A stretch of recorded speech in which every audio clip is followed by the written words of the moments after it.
Ang sigaw na walang tunog ang pinakakakilakilabot sa lahat. Iyon ang sigaw na nakita ni Valentina mula sa 6 na taong gulang na si Isabela Rios. Ang maliit na bibig nito ay bumuka sa isang perpektong bilog ng paghihirap. Ang mga mata ay nanlaki sa purong sindak at ang buong katawan ay nanigas na parang bato. Pero walang kahit isang salita, walang kahit isang hikbi ang lumabas mula sa lalamunan nito. Isang tahimik na pagpapakita ng impyerno, ngunit hindi pa yon nangyayari. Sa ngayon, nakatayo pa lamang si Valentina sa labas ng dambuhalang gate na bakal ng mansyon ng mga Rios. Hawak ang kanyang lumang bag na para bang iyon ang tanging nag-uugnay sa kanya sa realidad. Ang hangin ay mabigat, amoy ng bagong dilig na damo at pera na hindi niya kailanman makikilala. Ito na yon, ang kanyang huling pagkakataon. Isang security guard na may seryosong muka ang nagtanong ng kanyang pangalan sa intercom. At nang binanggit niya ito, ang gate ay dahan-dahang bumukas na parang bibig ng isang metal na halimaw. Nilulunok siya papasok. Bawat hakbang sa marmol na sahig ng entrada ay isang dagundong sa kanyang dibdib. Ang mansyon ay hindi isang tahanan. Ito ay isang museo. Malamig, malawak, at puno ng mga mamahaling bagay na tila walang kaluluwa.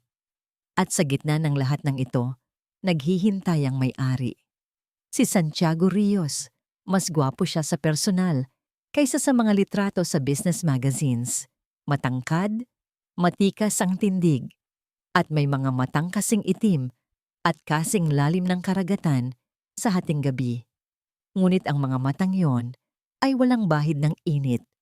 Tinitigan siya nito mula ulo hanggang paa at naramdaman ni Valentina na para siyang isang insekto na sinusuri sa ilalim ng mikroskopyo. Valentina Mendoza, sabi ni Santiago. Ang boses niya ay kasing lamig ng marmol na sahig. Hindi ito tanong, kundi isang pahayag. Umupo ka. Sumunod si Valentina. Ang mga palad niya ay pinagpapawisan. Inilapag niya ang kanyang folder sa makintab na mesa sa pagitan nila. Hindi ito pinansin ni Santiago. Ang resume mo ay interesante, sabi niya. May bahid ng pangungutya. Isang dating pediatric neurologist, isa sa pinakamagagaling sa kanyang henerasyon, biglang nawalan ng lisensya dahil sa malpractice. At ngayon, narito ka. Nag-a-apply para maging isang yaya. Sabihin mo sa akin, Miss Mendoza, desperada ka na ba? O may iba kang motibo? Ang bawat salita ay isang sampal. Naramdaman ni Valentina ang pamilyar na pag-init sa kanyang mga pisngi, ang galit at kahihiyan na matagal na niyang sinusubukang ibaon. Huminga siya ng malalim. Sir, simula niya. Pinipilit na maging kalmado ang kanyang boses. Ang nakaraan ko po ay isang bukas na aklat. Nagkamali ako at pinagbayaran ko yon. Ang gusto ko lang ngayon ay isang pagkakataon na magsimula muli. At mahal ko po ang mga bata. Ang anak ko ay hindi basta bata, Miss Mendoza. Mayroon siyang kondisyon, sabi ni Santiago. At sa isang saglit, nakita ni Valentina ang isang siwang sa kanyang malamig na baluti. Isang kislap ng sakit ng isang ama.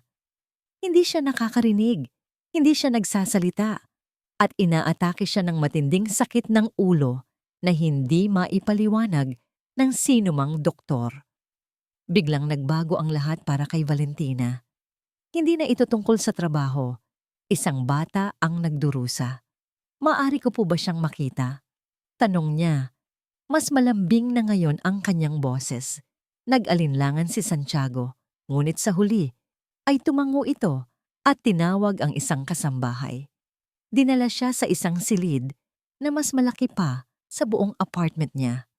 Kulay rosas at puti ang lahat, puno ng mga laruan na hindi man lang nagagalaw.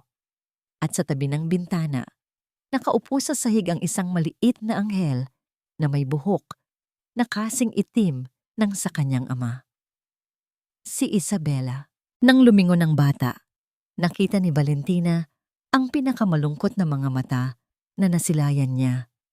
Mga matang tila nakakita na ng sobrang sakit para sa kanyang edad.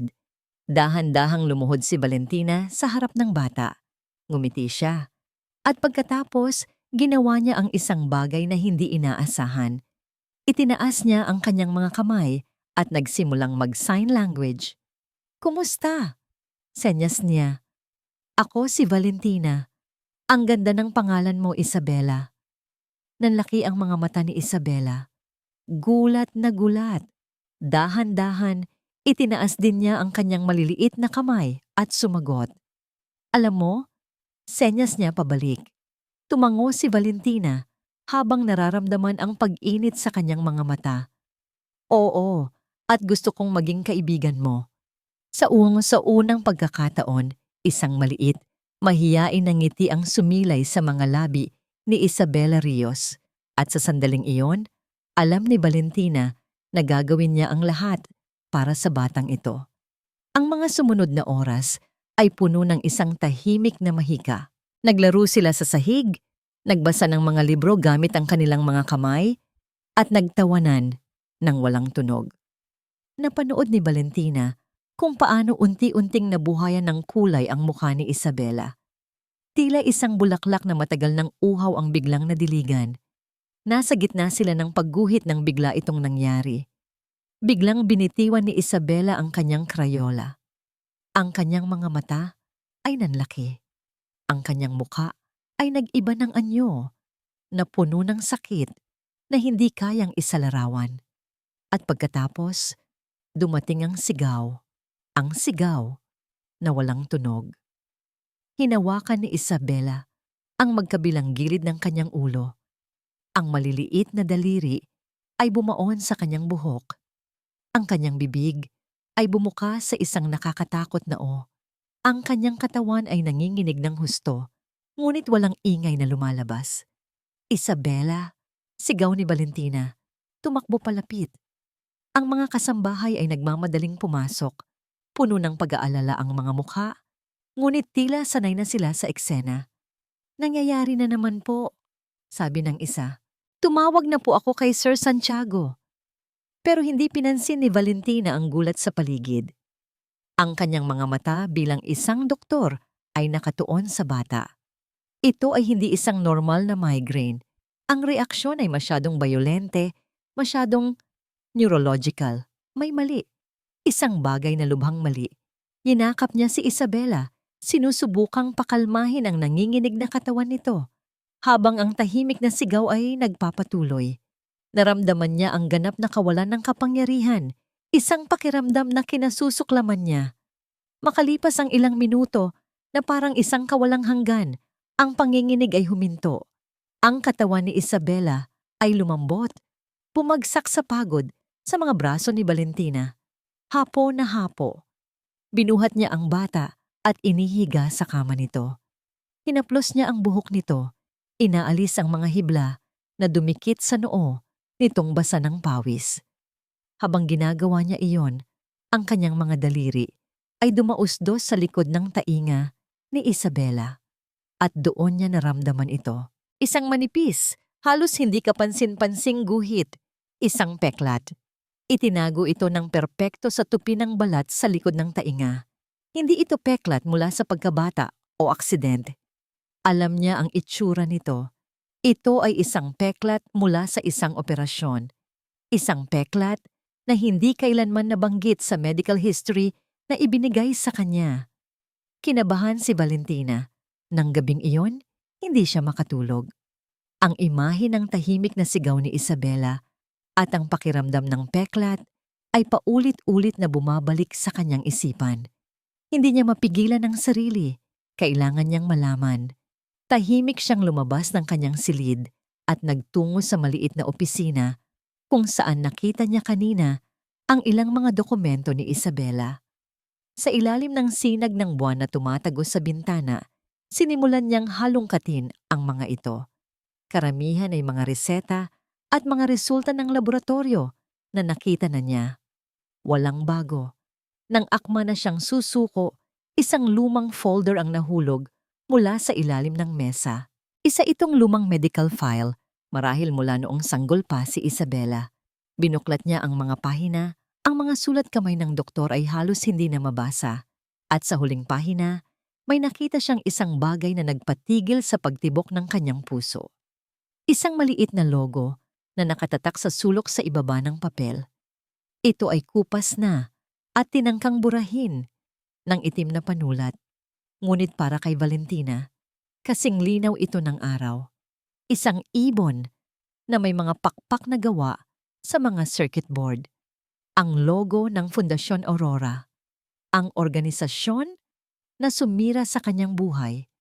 Ang mga tao na gumawa ng bitag para sa kanya at kinuha ang lahat ng pinakamahalaga sa kanya. Nabitawan ni Valentina ang folder. Napasandal siya sa pader. Ang kanyang paghinga ay mababaw at mabilis. Hindi ito maaring maging isang pagkakataon. Ang batang natutulog sa kabilang silid, ang anghel na may malulungkot na mata, ay konektado sa pinakamadilim na bahagi ng kanyang nakaraan. At bigla, naunawaan ni Valentina na ang trabahong ito ay hindi lamang tungkol sa pagsisimula muli. Ito ay tungkol sa paghahanap ng katotohanan. Nakatitig si Santiago sa komplikadong spreadsheet sa kanyang monitor, ngunit ang mga numero ay lumalangoy lamang sa harap ng kanyang mga mata na parang mga itim na langgam. Hindi niya maalis sa kanyang isipan ang nangyari kanina. Ang katahimikan. Ang mansyon ay palaging tahimik. Ngunit ang katahimikan ngayon ay iba. Mas mabigat. Mayroon itong bigat ng isang sigaw na hindi niya narinig. Isinara niya ang kanyang laptop nang may biglaang pagkayamot. Hindi maikakaila ang epekto ng bagong yaya. Sa loob lamang ng isang araw, nakita ni Santiago ang isang bagay sa kanyang anak na matagal na niyang hindi nakikita. Kapayapaan. Kahit pagkatapos ng nakakakilabot na atake, nang magising si Isabela, hinanap nito si Valentina. At nang magsenyas ang babae sa kanya, kumalma ang kanyang anak sa paraang hindi kailanman nagawa ng mga laruan o ng mga mamahaling therapist. At iyon ang nagpapainis sa kanya dahil ang kapayapaang yon ay dala ng isang babaeng may kaduda-dudang nakaraan. Isang babaeng masyadong maraming tanong. Kinuha niya ang kanyang cellphone at idinaya lang isang numero na kabisado niya. Sumagot ito sa pangalawang ring. "Santi!" sabi ng isang mainit at pamilyar na boses sa kabilang linya. "Napatawag ka. Kamusta ang prinsesa natin?" "Fernando," sagot ni Santiago, sinubukang gawing kaswal ang kanyang tono. "Maayos naman siya. Ganoon pa rin. May bago lang akong yaya na kinuha." "Oh, magaling. Isang taong makakatulong sa'yo," sabi ni Fernando. "Oo, medyo mausisa nga lang," sabi ni Santiago. Dahan-dahang binubuksan ang paksa. Isa siyang dating doktor. Sinabi niya sa akin na ang mga atake ni Isabela ay tila hindi normal na migraine. Narinig ni Santiago ang isang mahinang pagtawa mula kay Fernando. "Santi kaibigan, ilang espesyalista na ba ang tiningnan natin?" Lahat sila ay iisa ang sinabi. "Huwag kang mag-alala sa sinasabi ng isang disgraced doctor. Malamang ay naghahanap lang siya ng paraan para mapatunayan ang sarili niya, para makabalik. Huwag mong hayaang pasukin niya ang isip mo." Ang mga salita ni Fernando ay parang balsamo sa nag-aalalang isip ni Santiago. Iyon mismo ang kailangan niyang marinig. Lohikal. Makatwiran. Siyempre, iyon ang motibo ni Valentina. "Tama ka," sabi ni Santiago. Nakahinga ng maluwag. "Salamat, Nando. Kailangan ko lang marinig yon." "Walang problema," sabi ni Fernando. "Ako ang bahala sa inyo. Palagi. Ipapaalala ko sa iyo, ang kondisyon ni Isabela ay masilan. Ang kailangan niya ay routine at kapayapaan, hindi isang yaya na naglalaro ng doktor. Okay?" "Okay," sagot ni Santiago. Mas matatag na ngayon. Pagkatapos ng tawag, pakiramdam ni Santiago ay bumalik siya sa kontrol. Ngunit habang naglalakad siya palabas ng kanyang opisina, Napadaan siya sa isang mesa sa pasilyo kung saan nakapatong ang isang pilak na picture frame. Larawan yun nilang tatlo. Siya, si Isabela, noong sanggol pa, at ang kanyang yumaong asawa, si Sofia. Kinuha niya ito. Ang ngiti ni Sofia sa larawan ay totoo, maningning. Ngunit ang alaala na biglang pumasok sa isip ni Santiago ay hindi mula sa araw na yon. Ang pumasok sa isip niya ay ang mga huling buwan ni Sofia. Naalala niya ang mga gabing hindi ito makatulog. Ang mga pabulong na tawag sa telepono na bigla nitong ibinababa kapag pumasok siya sa silid. Naalala niya ang pagtingin nito kay Isabela, isang halo ng matinding pagmamahal at isang bagay na mas malalim, isang bagay na parang takot. Anoong problema, mahal? Tanong niya noon, gabi-gabi. Wala. Palaging sagot ni Sofia na may pilit na ngiti. Pagod lang ako. Stress lang sa lahat. Hindi niya ito pinilit noon. Pinagsisihan na niya yon. Ngayon, habang nakatitig sa larawan, ang mga kasinungalingan na yon ay bumabalik at tila konektado sa kasinungalingan na nararamdaman niya ngayon sa ilalim ng kanyang sariling bubong. Dala ang bagong determinasyon, hinanap niya si Valentina. Nakita niya ito sa hardin. Tinuturuan si Isabela kung paano baybayin ang salitang bulaklak gamit ang mga daliri. Ang eksena ay perpekto, ngunit para kay Santiago, ito ay isang banta sa kaayusan na gusto niyang panatilihin. Miss Mendoza, sabi niya, ang kanyang boses ay matigas at walang emosyon. Napalingon si Valentina. Ang ngiti ay dahan-dahang nawala sa kanyang mukha nang makita ang ekspresyon ni Santiago. Gusto kong linawin ang mga bagay-bagay, patuloy niya, habang si Isabela ay nagtatakang nakatingin sa kanila. Ang trabaho mo rito ay alagaan ang anak ko.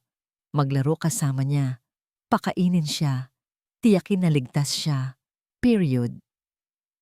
Tumingin siya nang diretso sa mga mata nito. Hindi ka niya doktor, hindi ka isang consultant, hindi mo trabaho na mag-diagnose o magbigay ng opinyon sa kanyang kondisyon. Malinaw ba yon? Nakita ni Santiago ang sakit sa mga mata ni Valentina. Ngunit mabilis itong napalitan ng isang bagay na mas matatag. Tumayo ito ng tuwid. Sir? Sabi nito sa isang mahinang ngunit matatag na boses. Nag-aalala lang po ako sa kanya. At pinahahalagahan ko yon. Malamig na sagot ni Santiago. Ngunit may mga profesional na humahawak niyan. Manatili ka sa iyong tungkulin. Tumalikod siya bago pa makasagot si Valentina. Bago pa muling gumana ang mahika ng awa niya sa kanya.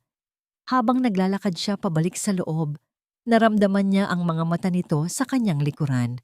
Pakiramdam niya ay nanalo siya sa pagtatalo. Ngunit ang pakiramdam ng pagkabalisa ay hindi nawala. Lumala pa ito. Nang gabing iyon, hindi mapakali si Santiago. May isang bagay na mali. Ang mga salita ni Fernando, ang mga alaala ni Sofia, ang matatag na tingin ni Valentina, lahat ay nag-aaway sa kanyang isipan. Dinala siya ng kanyang mga paa sa security room, isang maliit at malamig na silid sa basement kung saan nakikita niya ang bawat sulok ng kanyang ari-arian. Ito ang kanyang kaharian ng katotohanan. Ang mga kamera ay hindi nagsisinungaling. Umupo siya sa harap ng hanay ng mga monitor at pinindot ang rewind. Pinanood niya ang mga recording mula kagabi. Pinanood niya si Valentina na naglalakad sa pasilyo. Pinanood niya itong pumasok sa opisina, isang paglabag sa kanyang tiwala na nagpatibay sa kanyang hinala. Pagkatapos, bumalik siya sa footage ng silid ni Isabela. Pinanood niya si Valentina na dahan-dahang inihiga ang kanyang anak pagkatapos ng atake. Kinumutan ito. Hinaplos ang buhok nito, mga normal na kilos ng isang yaya. Ngunit hindi ito huminto doon. Nanatili si Valentina sa tabi ng kama. Maingat siyang lumingon sa pintuan, tinitiyak na walang nakatingin. Pagkatapos, mula sa kanyang bulsa, kumuha siya ng isang maliit na penlight. Napahilig si Santiago palapit sa screen. Ang kanyang paghinga ay biglang huminto. Dahan-dahan, maingat. Ginamit ni Valentina ang ilaw para dahan-dahang iangat ang buhok ni Isabela sa likod ng tainga nito. Ang maliit na sinag ng ilaw ay nakatuon sa isang partikular na lugar. Ang kanyang mukha ay seryoso, nakakonsentra. Ang mukha ng isang doktor na sinusuri ang isang bagay na kritikal. Napatitig si Santiago. Hindi yun ang kilos ng isang mausisang yaya. Yun ang kilos ng isang taong may hinahanap, isang taong may alam. Ang kaswal na katiyakan na naramdaman niya pagkatapos ng tawag kay Fernando ay biglang naglaho, napalitan ng isang malamig at matalim na takot. Naramdaman niya ang panlalamig sa kanyang batok. Ang mga salita ni Fernando, "Huwag mong hayaang pasukin niya ang isip mo. Naghahanap lang ng paraan para mapatunayan ang sarili niya," ay biglang gumuho na parang isang kastilyong buhangin sa harap ng malinaw na ebidensya sa screen. Ang babaeng ito ay hindi naghahanap ng atensyon. Hindi siya naglalaro ng doktor. Mayroon siyang hinala. Isang partikular na hinala na nagdala sa kanya sa eksaktong lugar na yon, sa likod ng tainga ng kanyang anak, sa dilim ng gabi, gamit ang isang penlight na parang isang investigador sa isang crime scene. Biglang bumalik sa isip ni Santiago ang pag-uusap nila kanina. Ang paraan ng pagtingin nito sa kanya, hindi dahil sa takot, kundi dahil sa determinasyon. Ang sinabi nito, "Nag-aalala lang po ako sa kanya." Hindi iyon pag-aalala ng isang empleyado. Iyon ay pag-aalala ng isang doktor na nakakita ng isang sintomas na hindi tama. Pinindot ni Santiago ang rewind button at pinanood muli ang maikling eksena. Ang maingat na pag-angat ng buhok, ang nakapokus na ilaw, ang seryosong ekspresyon. Lahat ng kumpiyansa niya kanina ay naging abo. Sa isang iglap, dalawang magkasalungat na katotohanan ang nag-uumpugan sa kanyang isipan. Ang matalik niyang kaibigan, ang taong pinagkakatiwalaan niya sa buhay ng kanyang anak, ay nagsasabing walang dapat ipag-alala. Samantalang ang babaeng estranghero na may madilim na nakaraan ay kumikilos na para bang natuklasan niya ang pinagmumulan ng isang malaking kasinungalingan. At ang kasinungalingang iyon ay nakatira sa ilalim ng kanyang bubong, nakatago sa likod ng tainga ng kanyang sariling anak. Napatitig si Santiago sa nagyayelong imahe sa monitor, ang imahe ni Valentina na nakaluhod sa tabi ng kanyang anak na natutulog, na may hawak na maliit na sinag ng liwanag na parang isang sandata. Hindi ito kuryosidad, ito ay isang investigasyon. Kinabukasan, ang hangin sa mansyon ay mas mabigat kaysa dati. Alam ni Valentina na pinanood siya ni Santiago sa mga kamera. Naramdaman niya ito sa paraan ng pag-iwas ng tingin ng ibang mga kasambahay, sa paraan ng pagiging mas formal ng bawat "Good morning, ma'am." Para siyang kriminal na hinihintay na lang hatulan.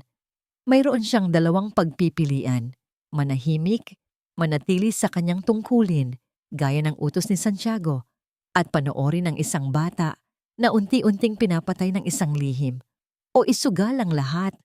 Ang trabahong ito na kanyang huling pag-asa para sa isang katotohanang maaaring hindi paniwalaan ng sinuman. Humigpit ang hawak niya sa folder na itinago niya sa ilalim ng kanyang kama. Hindi na ito isang pagpipilian, isa na itong obligasyon. Hinanap niya si Santiago sa opisina nito. Ang lalaki ay nakatayo, nakatalikod sa pinto, nakatingin sa malawak na bintanang tanawang hardin. "Sir," mahinang sabi ni Valentina, hindi siya lumingon. "Ano ang kailangan mo, Miss Mendoza? Hindi ba't malinaw na ang usapan natin kahapon?"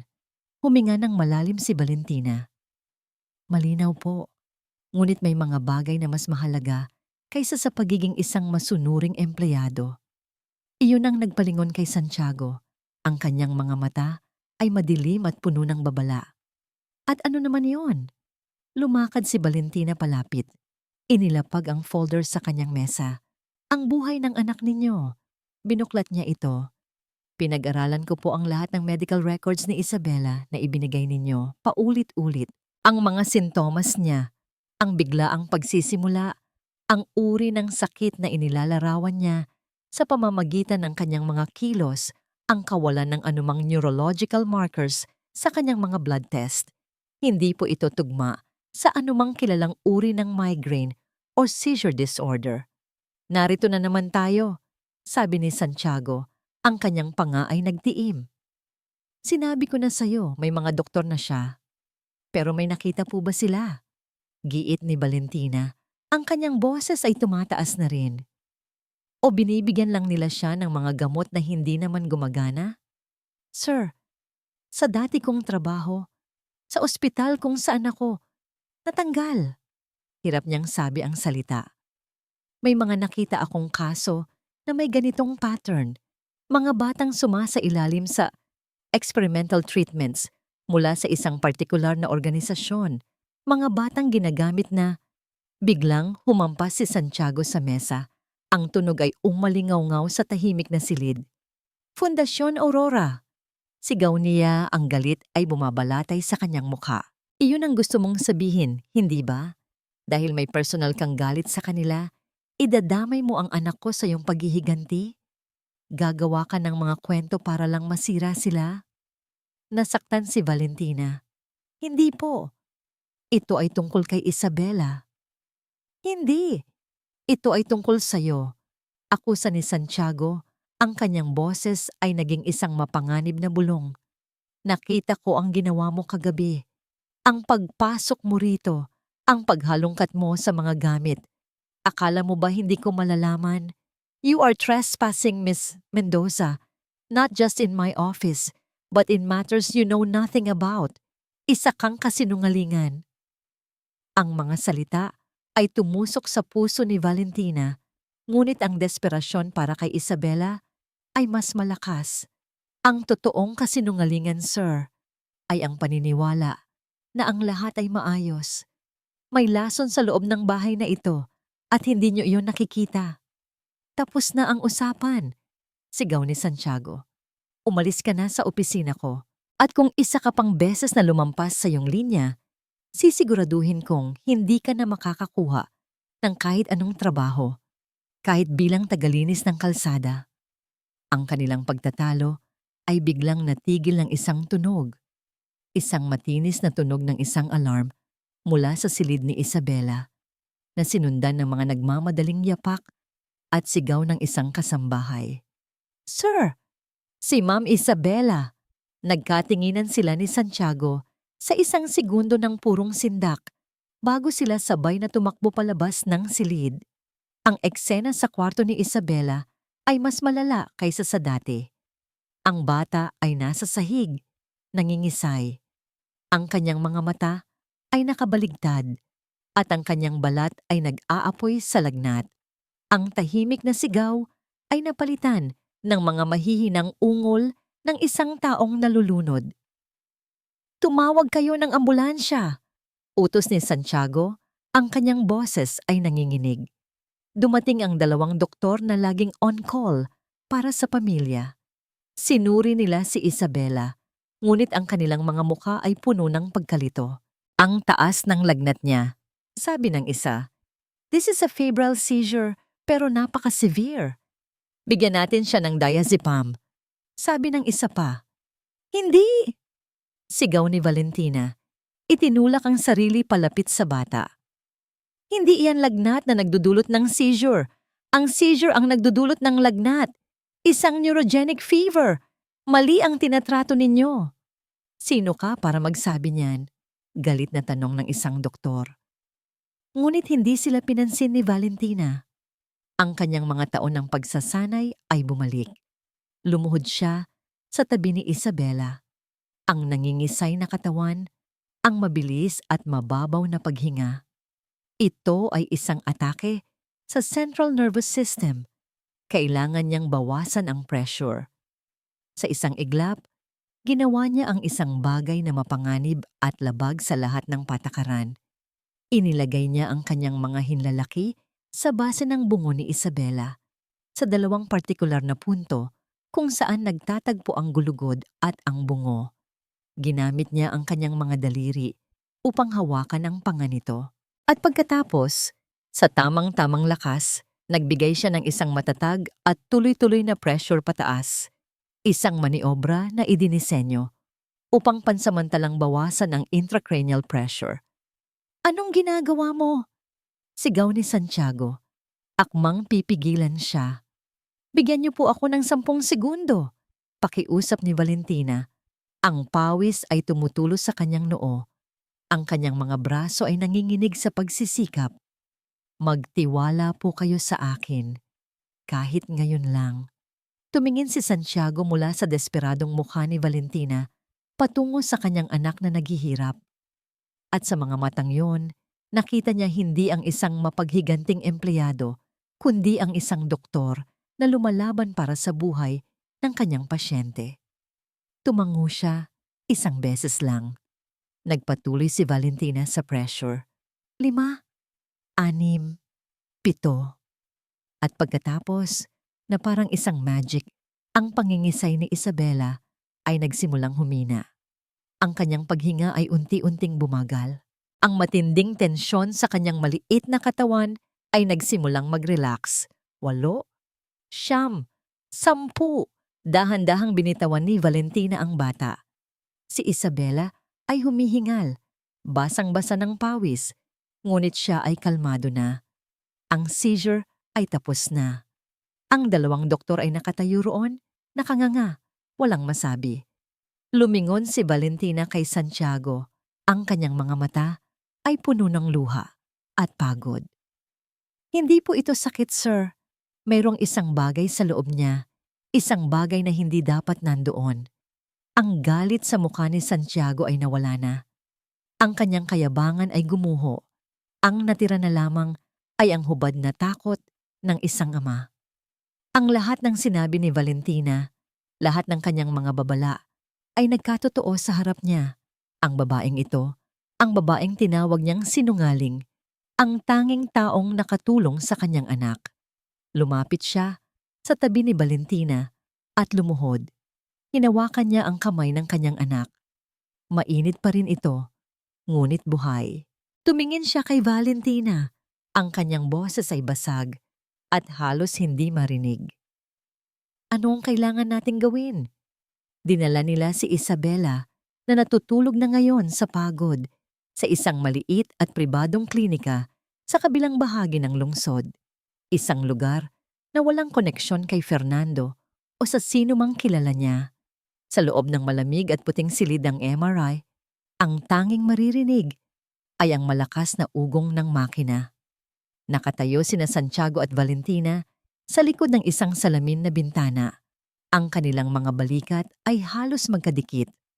Pinapanood ang anyo ng kanilang anak na nawawala sa loob ng malaking tubo. Nang matapos ito, ang katahimikan ay nakakabingi. Isang technician na may seryosong mukha ang lumabas at nagsenya sa kanila na pumasok sa viewing room. "Narito na ang mga unang scan," sabi ng technician. Itinuturo ang isang malaking itim at puting imahe sa monitor. Pinagmasdan ni Valentina ang cross-section ng bungo ni Isabela. Ang kulay abo na tissue ng utak, ang masalimuot na mga kulungan nito. Pamilyar ang lahat. Ngunit habang sinusundan niya ang landas mula sa auditory nerve papasok sa panloob na tainga, nakita niya ito. Isang bagay na hindi dapat nandoon. Isang maliit, perpektong hugis at artipisyal na puting tuldok sa scan.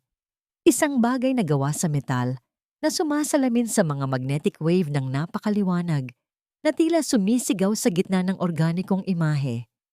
Naramdaman ni Valentina na napahawak si Santiago sa likod ng kanyang upuan para suportahan ang sarili. Sumunod ang tingin nito sa tinitingnan niya. Nakaturo ang nanginginig na daliri ni Santiago sa maliit na puting tuldok sa screen. Lumingon siya kay Valentina. Ang kanyang mukha ay isang maskara ng hindi paniniwala at purong lagim. Ang kanyang boses ay isang pabulong na puno ng sakit. "Ano yan?" Ang ugong ng makina ng MRI ay patuloy na umuulit sa isipan ni Santiago habang binabagtas nila ang daan pauwi. Nakaupo siya sa likod ng kanyang kotse sa tabi ni Valentina habang si Isabela ay mahimbing na natutulog sa kandungan ng yaya, ligtas sa pagod. Ngunit ang imahe sa monitor, ang maliit, artipisyal na puting tuldok na yon, ay nakatatak sa kanyang utak na parang isang mainit na bakal. Isang bagay sa loob niya, isang bagay na hindi dapat nandoon. Ang bawat kilometro na nilalakbay nila pabalik sa mansyon ay parang isang kilometrong mas malalim papasok sa isang bangungot. Ang kanyang tahanan, ang kanyang santuwaryo, ang lugar kung saan dapat pinakaligtas ang kanyang anak ay isa na ngayong crime scene. At siya ang bulag na bantay na walang kamalay-malay sa krimen na nagaganap sa ilalim ng kanyang ilong. Walang nagsasalita sa kanila. Ang katahimikan ay puno ng mga salitang hindi nila masabi. Pagtataksil, galit, takot. Tumingin si Santiago sa bintana, sa mga ilaw ng syudad na dumadaan. Naalala niya ang sinabi ng napakaraming doktor, mga espesyalista na binayaran niya ng malaki. It's a complex migraine, Santi. She'll grow out of it. There's no known cause. Mga kasinungalingan, lahat sila ay kasinungalingan. O marahil, lahat sila ay kasing bulag niya. Nang sa wakas, ay huminto ang kotse sa harap ng mansyon. Binuhat ni Valentina si Isabela papasok. Sumunod si Santiago, ang kanyang mga hakbang ay mabibigat. Ang kanyang mga balikat ay nakayuko sa bigat ng katotohanan. Ang bawat painting sa dingding, bawat mamahaling florera ay tila nangungutya sa kanyang kamangmangan. Matapos maihiga si Isabela sa kama, sabay silang lumabas ni Valentina sa silid, dahan-dahang isinara ang pinto. Sa pasilyo, sa ilalim ng malabong ilaw ng isang chandelier, sa wakas ay hinarap niya ang babaeng ilang oras lang ang nakalipas ay gusto na niyang palayasin. Ang kanyang lalamunan ay tuyo. Ang mga salita ay tila ayaw lumabas. Patawad. Sa wakas ay nasabi niya. Ang salita ay garalgal at halos isang bulong. I'm sorry. Sa lahat ng sinabi ko, tumingin sa kanya si Valentina. Walang pagmamataas sa mga mata nito. Walang sabi ko sa'yo. Ang nakita lamang niya ay awa at pag-unawa. Hindi na po mahalaga yon, sir. Ang mahalaga ngayon ay si Isabela. Huwag mo na akong tawaging sir, sabi ni Santiago na papikit. Ako si Santiago at kailangan ko ng tulong mo. Ang pag-amin na yon ay mas masakit kaysa sa anumang pagkalugi sa negosyo na naranasan niya. Inamin niya ang kanyang kabiguan hindi bilang isang CEO, kundi bilang isang ama. Tumango si Valentina. May hinala na po ako kung sino ang nasa likod nito. Ang tanong ay, paano natin ito mapapatunayan nang hindi inilalagay sa panganib si Isabela? Sa sandaling iyon, nagbago ang lahat. Hindi na sila amo at empleyado. Sila ay dalawang tao na may iisang misyon. Siya ang may kapangyarihan at yaman. Siya ang may kaalaman sa medisina. Sila ay naging magkakampi. Kinabukasan, habang si Isabela ay abala sa paglalaro, kasama ang isang pinagkakatiwalaang kasambahay, nagkulong sina Santiago at Valentina sa kanyang opisina. Kailangan kong makausap si Fernando. Sabi ni Santiago, ang pangalan ng kaibigan ay parang lason sa kanyang dila. Kailangan kong magpanggap na walang nagbago. Kailangan kong malaman kung ano ang sasabihin niya. Mag-ingat ka, babala ni Valentina. Kung malaman niyang may alam ka na, baka kung ano ang gawin niya. Tumango si Santiago. Kinuha niya ang kanyang cellphone at idinayal ang numero. Inilagay niya ito sa speakerphone para marinig ni Valentina.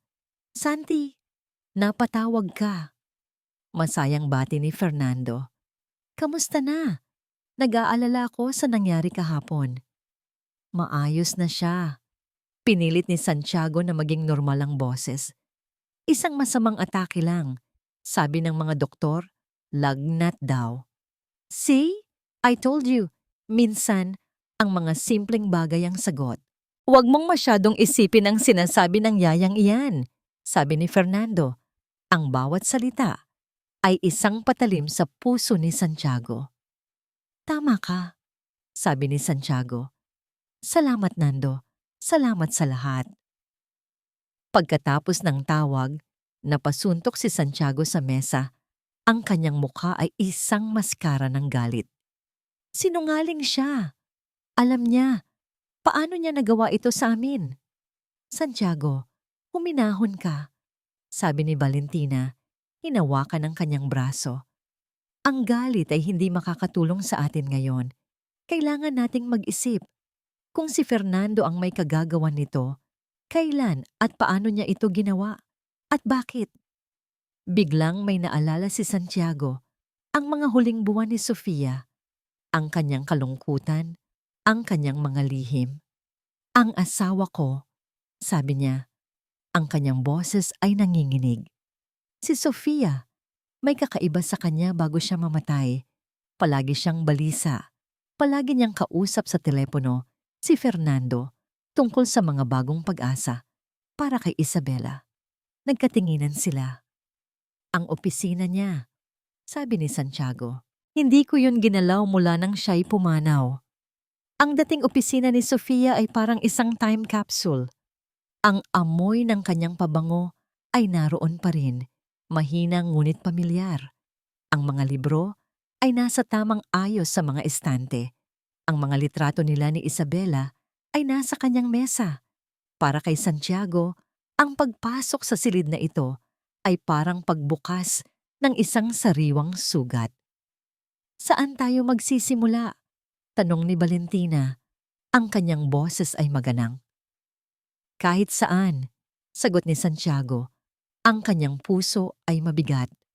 Nagsimula silang maghanap. Binuklat nila ang bawat libro. Sinuri ang bawat folder. Walang anumang kakaiba. Mga resibo, mga sulat, mga plano sa negosyo. Habang tumatagal, nagsimulang mawalan ng pag-asa si Santiago. Baka nagkamali sila. Baka wala silang mahanap dito. Napaupo siya sa upuan sa harap ng antigong mesa ni Sofia, ang paborito nitong kasangkapan. Napapagod, ipinatong niya ang kanyang mga kamay sa ibabaw nito at doon niya naramdaman ito. Isang maliit na umbok sa ilalim ng mesa, isang piraso ng kahoy na hindi pantay. Kinapa niya ito. Isang maliit na trangka. Pinindot niya ito. Isang mahinang click ang narinig nila at isang maliit, lihim na drawer ang bumukas sa gilid ng mesa. Sa loob, may isang bagay lang. Isang maliit, leather-bound na diary. Nanginginig ang mga kamay ni Santiago habang kinukuha niya ito. Binuklat nila ni Valentina ang mga pahina. Karamihan ay mga ordinaryong saloobin ng isang ina. Ang unang nangiti ni Isabela, ang kanyang unang hakbang. Ngunit habang papalapit sila sa huli, nagbago ang tono. Ang mga sulat ay naging mas desperado, puno ng sakit at pag-aalala sa kondisyon ng kanilang anak. At pagkatapos, narating nila ang huling pahina na may sulat. Ang petsa ay 1 linggo bago mamatay si Sofia sa aksidente. Ang sulat kamay niya ay nanginginig. Sinabi ni Fernando na ito na ang huling pag-asa. Isang bagong procedure, isang maliit na aparato na mag-ayos sa lahat. Sinabi niya na walang panganib. Sinabi niya na hindi ito mararamdaman ni Isabela. Nagtiwala ako sa kanya. Nagtiwala ako sa kanya para sa anak ko. Patawarin mo ako, aking Isabela. Patawarin mo si Mommy. Isinara ni Santiago ang diary. Ang tunog ng pagsara ng leather na takip ay parang isang putok ng baril sa nakakabinging katahimikan ng opisina ni Sofia. Nanginginig ang kanyang mga kamay.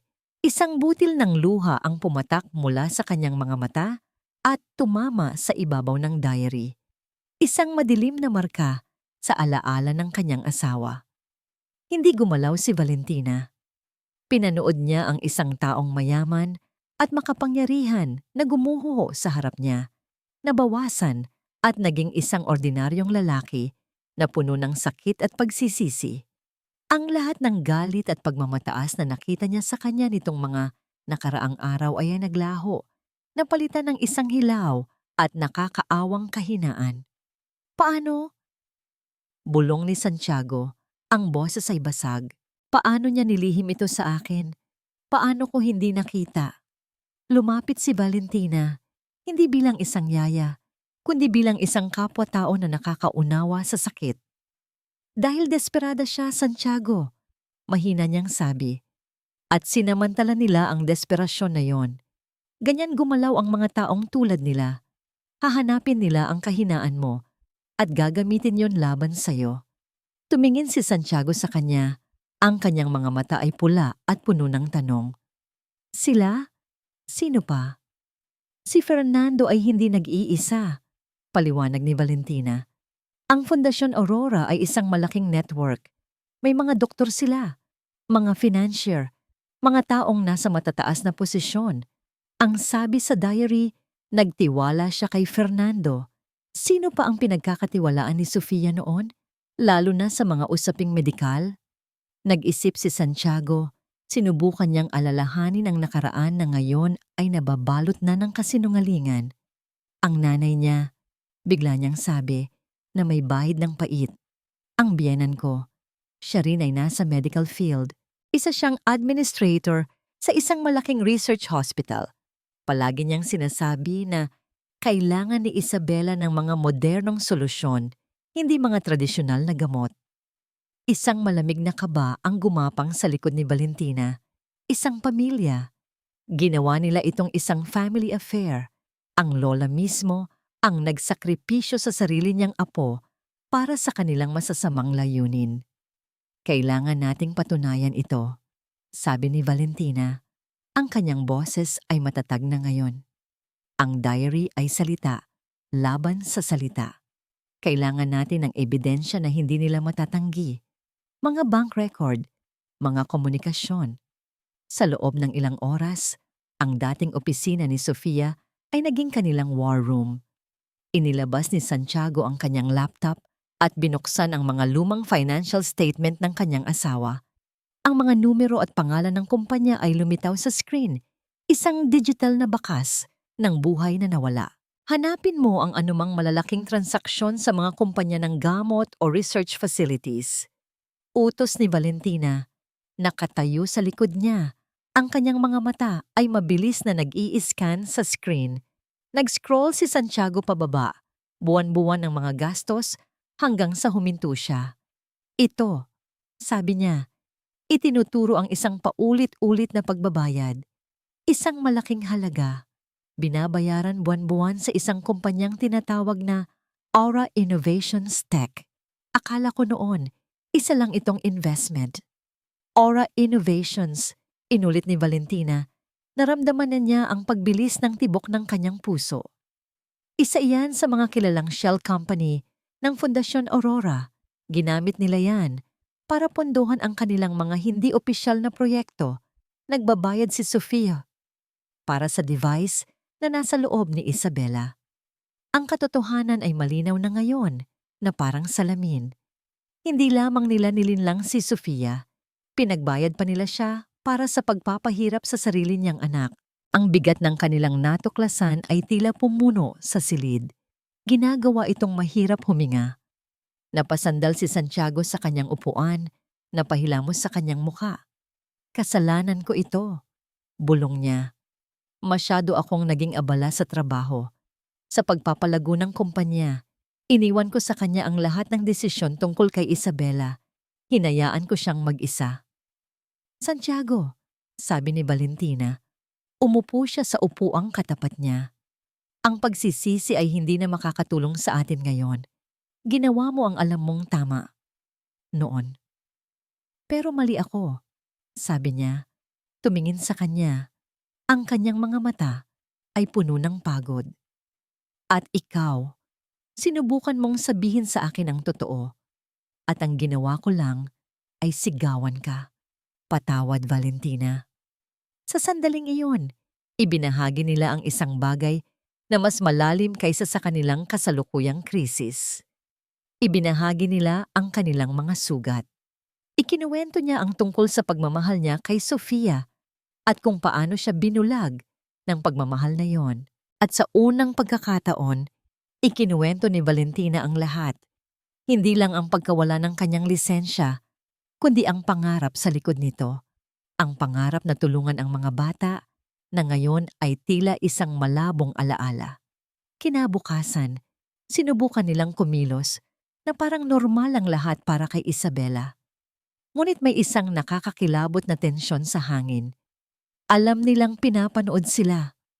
Kinailangan ni Valentina na umalis saglit para bumili ng ilang gamit. Nang makarating siya sa kanyang kotse na nakaparada sa garahe, napansin niya agad ito. Ang isang gulong sa likuran ay flat, ngunit hindi ito simpleng pagka-flat. Nang lumuhod siya para tingnan ito, nakita niya ang isang malinis na hiwa sa gilid ng gulong, isang hiwa na gawa ng kutsilyo. Naramdaman niya ang biglaang panlalamig sa kanyang batok. Napatingin siya sa paligid. Ang garahe ay tahimik, ngunit pakiramdam niya ay may daan-daang mga mata na nakatitig sa kanya mula sa mga anino. Hindi ito isang random na vandalismo. Ito ay isang mensahe. Mabilis siyang bumalik sa loob ng mansyon, ang kanyang puso ay kumakabog ng malakas. Hinanap niya si Santiago. May nakita sila, sabi ni Valentina. Ang kanyang boses ay nanginginig ng bahagya habang ipinapaliwanag niya ang nangyari sa gulong. Alam nilang nag-iimbestiga tayo. Ang mukha ni Santiago ay nag-alab sa galit. Tatawagan ko ang security. Dodoblehin ko ang mga bantay. Hindi sapat iyon, sabi ni Valentina. Ang kalaban natin ay hindi basta-basta mga kriminal. Sila ay matalino. Mayroon silang mga tao sa lahat ng dako. Maaaring isa sa mga bantay mo ay nagmamanman para sa kanila. Nasa gitna sila ng pagtatalo sa opisina nang biglang tumunog ang cellphone ni Santiago. Isang email notification. Tiningnan niya ito. Ang subject ay blanco. Ang nagpadala ay isang scrambled na email address. Mayroon lamang itong isang attachment. Ano yan? Tanong ni Valentina. Hindi sumagot si Santiago. Ang lahat ng kulay ay nawala sa kanyang mukha habang binubuksan niya ang attachment. Ikiniling niya ang telepono para makita ni Valentina. Isa itong maikling video. Ang kuha ay nanginginig na tila kinunan mula sa malayo gamit ang isang malakas na lens. Sa video, si Isabela ay nasa hardin, masayang naglalaro sa damuhan, walang kamalay-malay sa mundo. Pagkatapos, lumitaw ang isang text sa ilalim ng video, isang linya lamang. Huwag kang magkamali. Ang video ni Isabela sa hardin ay paulit-ulit na naglalaro sa isipan ni Santiago, isang silent film ng terorismo. Ang bawat ngiti ng kanyang anak ay isang sampal. Ang bawat pagtakbo nito sa damuhan ay isang banta. Ginawa siyang bilanggo sa sarili niyang tahanan, at ang rehas ay ang kanyang pagmamahal para sa kanyang anak. Ang takot na naramdaman niya sa simula ay mabilis na nag-iba ng anyo. Nag-aapoy ito, naging isang purong galit na hindi pa niya naramdaman sa buong buhay niya. Ang galit na ito ay nagbigay sa kanya ng isang malinaw at mapanganib na layunin. Tapos na ang pagtatago. Tapos na ang pag-iimbestiga. Oras na para harapin ang ahas. May gagawin ako, sabi ni Santiago kay Valentina. Ang kanyang boses ay kalmado sa isang paraan na mas nakakatakot kaysa sa sigaw. Kakausapin ko siya. Dito. Santiago, masyadong mapanganib, protesta ni Valentina. Hindi natin alam kung ano ang kaya niyang gawin. Mas mapanganib kung hahayaan nating siya ang magdikta ng laro, sagot ni Santiago. Ang kanyang mga mata ay matigas na parang bakal. Kailangan niyang isipin na siya pa rin ang may kontrol. Kailangan niyang isipin na nalansi niya ako. Ipapapunta ko siya dito para sa isang business meeting. Pinindot niya ang intercom at tinawag ang kanyang sekretarya. Tawagan mo si Mr. Castellanos. Sabihin mo kailangan ko siyang makita agad. Urgent. Tungkol sa isang bagong investment. Bawat segundo ng paghihintay ay parang isang oras. Naglakad-lakad si Santiago sa kanyang opisina na parang isang leon sa loob ng hawla. Ang bawat tawa, bawat pag-akbay, bawat kaibigan na binitiwan ni Fernando sa loob ng 20 taon ay bumalik sa kanya bilang isang malaking kasinungalingan. Ang lalaking naging kapatid niya, ang ninong ng kanyang anak, ang taong pinagkatiwalaan niya sa lahat, ay isang halimaw na nagkukubli sa ilalim ng balat ng isang anghel. Nang sa wakas ay bumukas ang pinto. Pumasok si Fernando na may malawak na ngiti. "Santi, ano itong importanteng investment na ito at kailangan mo pa akong hilahin palabas sa klinika?" Nakatayo si Santiago sa likod ng kanyang mesa. Ang kanyang mga kamay ay nasa bulsa para itago ang mga kamao niyang mahigpit na nakakuyom. "Maupo ka, Nando." Sumunod si Fernando. Umupo sa mamahaling leather na upuan sa harap ng mesa at nagdekwatro. Ang kanyang tindig ay relax, puno ng kumpiyansa ng isang taong walang itinatago o ng isang taong napakagaling magtago. "So ano ito?" tanong ni Fernando. Nakangiti pa rin. Hindi sumagot si Santiago. Sa halip, kinuha niya ang diary ni Sofia mula sa isang drawer at dahan-dahan itong inilapag sa mesa.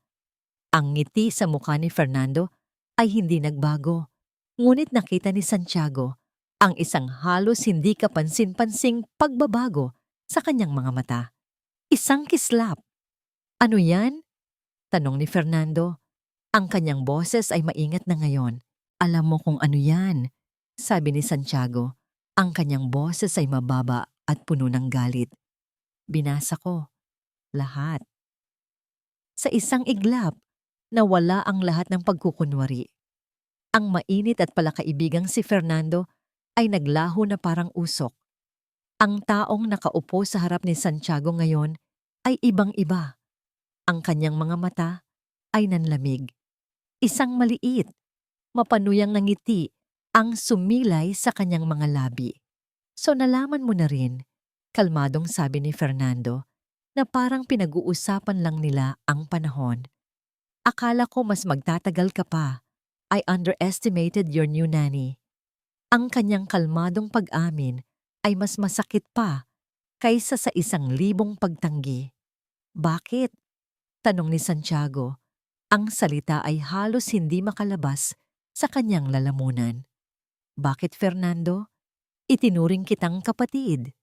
Tumawa si Fernando, isang tawa na walang bahid ng saya. "Kapatid? Palagi mo akong itinuring na alalay mo, Santiago, ang iyong matalinong sidekick. Palaging ikaw ang bida, ang bilyonaryo, ang may perpektong pamilya. Habang ako ang nasa anino mo. Pinupulot ang mga mumo na iniiwan mo." Tumayo siya at lumakad papunta sa bintana. Tinitingnan ang imperyong itinayo ni Santiago. "Pero mayroon akong isang bagay na wala ka. Utak. Isang tunay na henyo. At ang anak mo ang naging susi." "Anong ginawa mo sa kanya?" Sigaw ni Santiago, hindi na napigilan ang galit. Humarap si Fernando. Ang kanyang mukha ay nagliliwanag sa isang baliw na pagmamataas. "Binigyan ko siya ng regalo. Ang device na yan ay hindi lang isang simpleng piraso ng metal, Santi. Ito ang kinabukasan.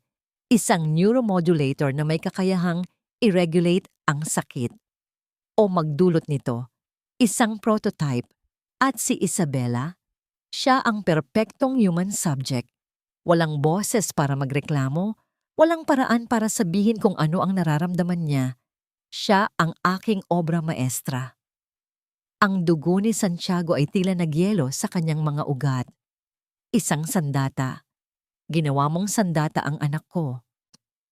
"Isang napakamahal na sandata," pagtatama ni Fernando. May kasamang kindat. "Isipin mo ang mga posibilidad. Mga gobyerno, mga militar. Babayaran nila ang kahit magkano para sa teknolohiyang ito. At ikaw, kaibigan, ikaw ang tumulong sa akin na punduhan ito nang hindi mo namamalayan." Naramdaman ni Santiago ang pag-akyat ng galit sa kanyang dibdib, isang pulang ulap na bumulag sa kanyang paningin. Susuguri na sana niya si Fernando nang biglang itinaas nito ang kanyang kamay. "Sabi ni Fernando. na may mapaglarong-ngarong ngiti.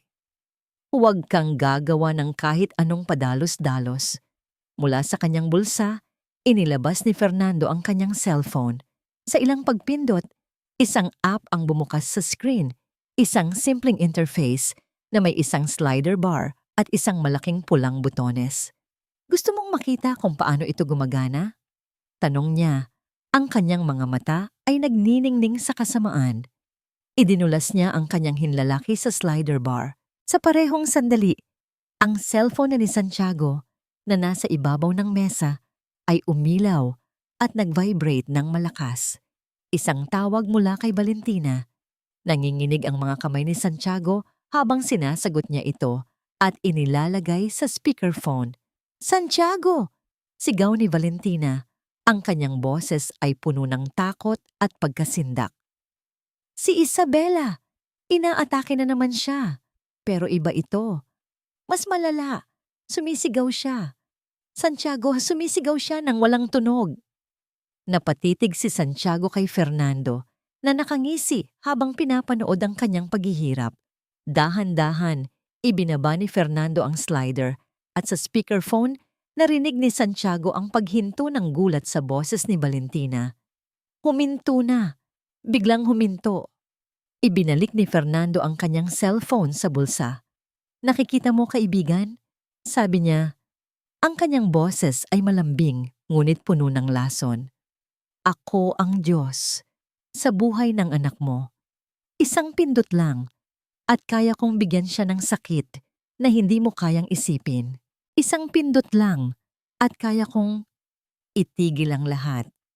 Ang bigat ng katotohanan yon ay dumagan kay Santiago. Dinurog ang lahat ng galit sa kanya at iniwan lamang ang isang malawak at malamig na kawalan ng pag-asa. Siya ay na-trap. At ngayon, patuloy ni Fernando, bumalik sa kanyang upuan na parang isang hari sa kanyang trono. Kailangan mong pumili. Gusto mo bang matapos na ang paghihirap niya? Simple lang. Ibibigay mo sa akin ang kontrol ng kumpanya mo, 50% bilang kabayaran sa aking serbisyong medikal. Inilapag niya ang isang pre-printed na kontrata sa mesa. Pirmahan mo at ipapangako kong hindi na muling sasaktan si Isabela. Pero tandaan mo, Santiago, hawak ko pa rin ang switch. Kaya mula ngayon, magiging napakabuti mong kasosyo sa negosyo. Umalis si Fernando na may ngiti ng isang demonyong nanalo. Naiwan si Santiago sa kanyang opisina, hindi gumagalaw, na parang isang estatwa na gawa sa abo. Nang sa wakas ay tumingin ito kay Valentina, ang nakita niya sa mga mata nito ay isang bagay na mas malala pa sa galit, ang ganap na pagkatalo. Hawak niya ang switch. Bulong ni Santiago, ang boses niya ay walang laman. Kaya niyang saktan si Isabela kahit anong oras niya gustuhin, mula kahit saan. Ang katotohanan yon ay dumagan sa silid na parang isang pader na bakal. Bawat sulok ng mansyon na dati ay simbolo ng kaligtasan ay naging isang selda. Ang bawat bintana ay tila may mga rehas. Ang mga security guard sa labas ay hindi na tagapagtanggol. Sila ay mga bantay ng kanilang bilangguan. Sila ay na-trap. Kinailangan ni Santiago na gawin ang pinakanakakahihiyang tawag sa kanyang buhay. Pinanood siya ni Valentina habang kinukuha niya ang kanyang cellphone. Ang kanyang mga daliri ay nanginginig. Inilagay niya ito sa speakerphone. Nando, sabi ni Santiago. Ang bawat salita ay tila isang piraso ng bubog na lumalabas sa kanyang lalamunan. Nagbago na ba ang isip mo, kaibigan? Masayang sagot ni Fernando sa kabilang linya. Oo, sabi ni Santiago, napapikit ng mariin. Bukas ng umaga, pipirmahan ko ang mga papeles. Ibigay mo lang sa akin ang gabi para mag-isip. Huwag mo lang siyang sasaktan. Pakiusap. Magandang desisyon, Santi. Alam kong makikita mo rin ang lohika nito, sabi ni Fernando, at ibinaba ang tawag. Katahimikan. Binigyan mo tayo ng oras, sabi ni Valentina. Ang kanyang isip ay tumatakbo na, pero hindi sapat ang isang gabi. Anong gagawin natin? Tanong ni Santiago. Ang kanyang boses ay puno ng kawalan ng pag-asa. Kahit saan tayo magpunta, kaya niya tayong abutin. Hindi kung pupunta tayo sa isang lugar na hindi niya alam, sabi ni Valentina. Ang isang desperadong ideya ay nabubuo sa kanyang isipan. May kilala ako, isang dating mentor, si Dr. Mateo Alcaraz, ang pinakamagaling na neurosurgeon na nakilala ko. Nagkaroon din siya ng problema sa Fundasyon Aurora. Maraming taon na ang nakalipas. Pinilit nilang sirain ang kanyang pangalan. Ngayon, namumuhay siya ng simple, malayo sa lahat, off the grid. Wika nga, mayroon siyang maliit at lihim na klinika. Kung may sino mang makakatanggal ng device na yon, siya iyon. Isang maliit na kislap ng pag-asa ang bumalik sa mga mata ni Santiago. Nasaan siya? Iyon ang problema. Hindi ko alam ang eksaktong address, sabi ni Valentina. Ang alam ko lang ay ang bayan. Kailangan nating makarating doon. Kailangan nating umalis. Ngayon gabi. Ang plano ay simple sa konsepto, ngunit halos imposible sa pagpapatupad. Ang mansyon ay napapaligiran ng mga tauhan ni Fernando na nagpapanggap na mga security guard. Naghintay sila hanggang hating gabi, kung kailan ang buong bahay ay natutulog na. Nagkita sila sa madilim na kusina. Ang kanilang mga mukha ay bahagyang naiilawan ng buwan sa labas. Okay, bulong ni Santiago. Inilalatag ang isang blueprint ng security system ng bahay sa mesa. Ang mga kamera sa likod ng hardin at sa service road ay konektado sa isang server. Kaya kong i-loop ang footage sa loob ng 5 minuto. Bibigyan tayo nito ng 5 minutong bintana para makalabas mula sa security room hanggang sa likurang garahe. 5 minuto, inulit ni Valentina. Ang kanyang puso ay kumakabog ng napakabilis. Paano si Isabela? Kailangan mo siyang buhatin, sabi ni Santiago. Huwag mo siyang gisingin. Mas mabuti kung tulog siya. Hindi siya gagawa ng ingay. Tumango si Valentina. Ang bigat ng plano ay nasa kanyang mga balikat. Sinimulan nila ang kanilang kilos. Si Santiago ay tahimik na nagtungo sa security room. Si Valentina naman ay pumasok sa silid ni Isabela. Ang bawat tunog ay pinalakas ng katahimikan. Ang pagbukas ng pinto ay parang isang kulog. Ang pagtapak sa sahig ay parang isang lindol. Lumapit siya sa kama. Sa ilalim ng sinag ng buwan, si Isabela ay parang isang anghel. Ang kanyang mukha ay payapa. Walang kamalay-malay sa panganib na kanilang kinakaharap. Patawarin mo ako, anak, bulong ni Valentina, habang maingat na maingat niyang binalot ang bata sa isang makapal na kumot. Dahan-dahan, itinaas niya si Isabela sa kanyang mga bisig. Ang bata ay gumalaw ng bahagya, ngunit hindi nagising. Nakatanggap siya ng text mula kay Santiago. Isang salita lang. Ngayon. Nagsimula na ang kanilang 5 minuto. Lumabas si Valentina sa silid. Ang pasilyo ay madilim at mahaba. Bawat anino ay tila isang kaaway. Naglakad siya ng mabilis, ngunit maingat. Ang kanyang paghinga ay nakahinto sa kanyang lalamunan. Nasa kalagitnaan na siya ng pasilyo nang marinig niya ito. Ang tunog ng mga yabag. Papalapit. Nataranta si Valentina. Mabilis siyang pumasok sa isang madilim na sulok sa likod ng isang malaking florera. Itinatago ang sarili at si Isabela sa anino. Pinigilan niya ang kanyang paghinga. Isang security guard ang dumaan. Ang sinag ng kanyang flashlight ay humahawi sa dilim. Dumaan sa lugar kung saan siya nagtatago, ilang pulgada lang ang layo. Ang puso ni Valentina ay tila hihinto. Sa isang iglap, akala niya ay tapos na ang lahat. Ngunit nagpatuloy lang sa paglalakad ang guard, umikot sa kanto, at nawala. Nakahinga ng maluwag si Valentina. Mabilis siyang nagpatuloy. Nakita niya si Santiago na naghihintay sa pintuan sa likod. Sabay silang tumakbo palabas, patawid sa malamig at mamasa-masang damuhan. patungo sa isang maliit na garahe sa likod kung saan nakaparada ang isang luma at hindi kapansin-pansing sasakyan. Mabilis silang pumasok. Si Valentina sa likod kasama si Isabela, si Santiago sa driver's seat. Ang tunog ng pagsisimula ng makina ay ang pinakamaingay na tunog na narinig niya sa buong buhay niya. Walang ilaw. Dahan-dahang minaneho ni Santiago ang sasakyan sa madilim na service road. Bawat segundo ay parang isang kawalang hanggan. Nang sa wakas ay narating nila ang dulo ng property at lumabas sa isang maliit na gate sa gilid, doon pa lang sila nakahinga. Nasa kalsada na sila, malaya. Nagawa natin? Sabi ni Santiago. Ang kanyang boses ay puno ng pinaghalong pagod at tagumpay. Ngunit nang tumingin siya sa kanyang rearview mirror para tingnan ang daan sa likuran nila, ang kanyang ngiti ay naglaho. Hindi, bulong niya. Lumingon si Valentina. Sa di kalayuan sa likuran nila, 2 tuldok ng liwanag ang biglang lumitaw.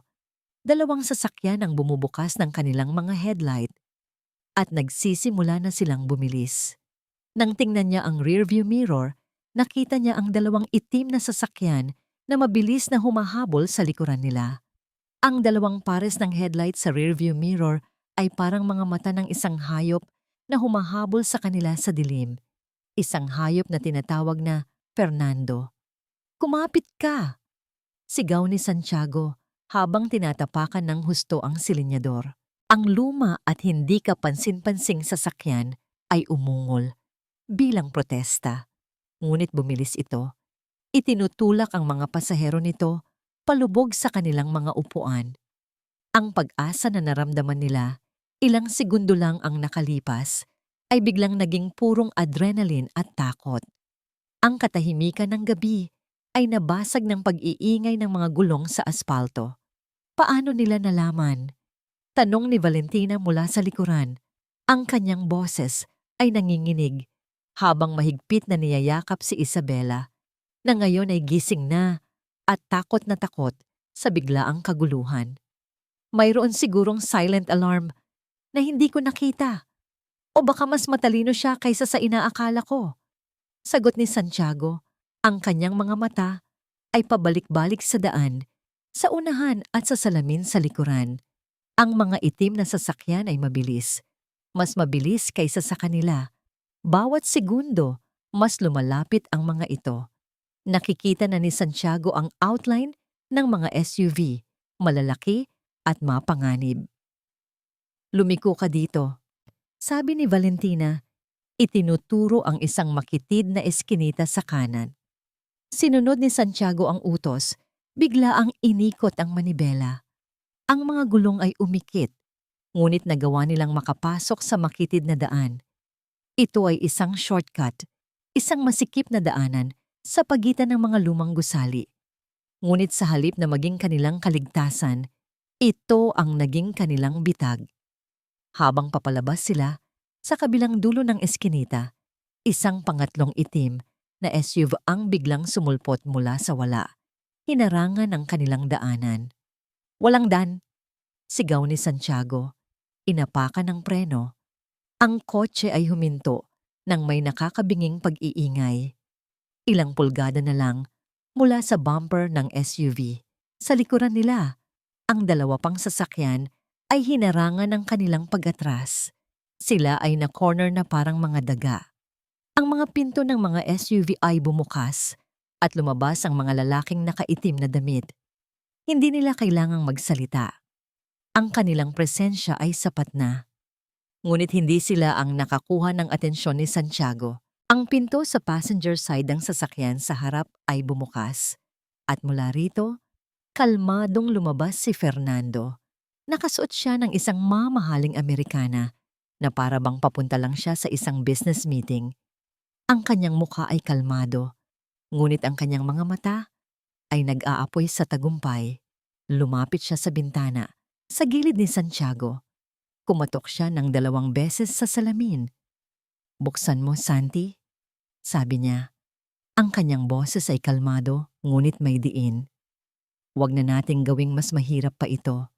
Naramdaman ni Santiago ang pagwawala ng kanyang puso. Ito na, ang katapusan. Tumingin siya kay Valentina sa likuran. Ang mukha ng babae ay maputla, ngunit ang kanyang mga mata ay puno ng tapang habang niyayakap niya ng mahigpit si Isabela. Walang pagpipilian, binuksan ni Santiago ang pinto. Agad siyang hinila palabas ng dalawang malalaking lalaki.